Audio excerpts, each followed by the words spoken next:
میډیا دور دی او نن ارزه کې ډیر افراط او تفرید دی.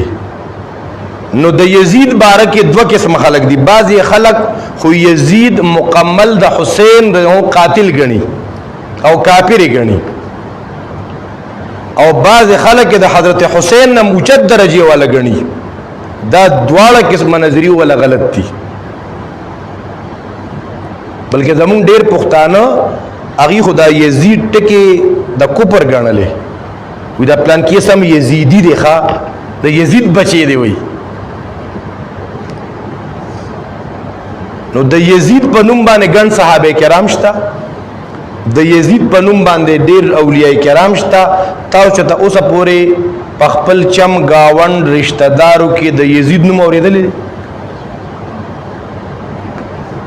دا یزید دونه یعنی دا نوم ګناه ګرځولې ده په یزید باندې. یزید دغه صفائی هم نه پیش کې چې بالکل صحابي دی او غامر المؤمنین دی. داغه په دور کې دا ظلم شوی چې حسین رضی الله عنه سره د خپل خاندان اغي په کربلا په میدان کې شهیدان شوی دي. داغه په دور کې ظلم شوی دی. اوس آیا یزید ته کافر ویل شي؟ یزید باندې لعنت کولی شي؟ ډیر خلک په یزید لعنت کوي. په یزید باندې لعنت کول ناروا دي، صحیح نه دي. یزید ته کافر نشي ویلې او یزید د حسین درجه ته نشي رسیدي. دا هم یاد وساته. حسین رضی الله عنه چې دی حسین ابن علی، حسین ابن فاطمه، اخو د نبی رسول الله والسلام ک کلموس کین او حسین ځان سره مانځه کې او غبانم ورته ناشته. نبی رسول الله والسلام د حسین سره مینا کړی دا. حسین صحابي دی او یزید صحابي نه دی. اخو رستو بتابعینو کې راځي بیا. نو پدې کې مولا علی قاری رحمت الله علیه چونکه ډېر لوی عالم تیر شوی دی، هغه یو ډېر زبردست خبره کړې ده چې په یزید لعنت مو وای، کافر مو ته مو وای او صحابي مو ته مو وای، د حسین نه عالم مګنه. نو دې کې بس کو دې کې توقف پکا دې کې ما ته نه قبر کې تپوس نه کیږي چې تا په یزید لعنت کړي او کنه دی وکړي، تا یزید ته کافر ویلی او کنه دی ویلی وته. او ډیر داسې خلک شته اغي د یزید دا ظلم زیاتې دا لعنت کافر ثابتې د دې په آل کې اغي اصل کې د یزید په وګټو پک دی کنه په امیر معاویه سے باندې پایر کوي. دا یزید چې دی دته چې امارت ورکړی شوی دا معاویه رضی الله عنه پلارو هغه صحابه کرامو سره مشوره کړې و، پای کې غټ غټ صحابه کرامو.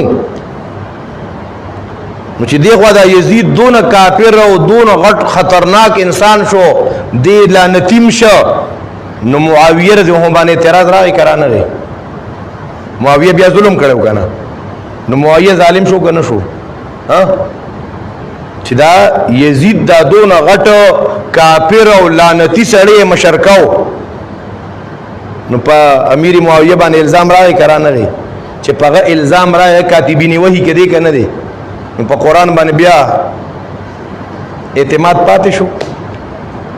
دا د روافض او تحریک دي خلکو ته ذهن کې وردن نه کوي چې د خلکو د امیر معاویه نه هغه عقیدت او محبت د امیر معاویه رضی الله عنه هغه کاتبین وحی کې دي داغه نه اعتماد دا پورته شي.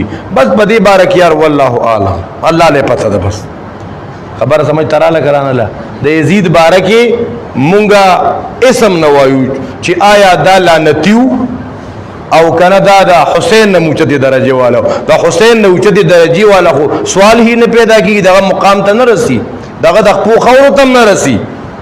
نو بعض خلک وته ډیر زیات په حب یزید کې مخ کې لړشي او څوک په بغض یزید کې مخ کې لړشي. بس مولا علی قاری رحمت الله علیه وی پدې کې سکوت غره دی، پدې کې توقف غره دی.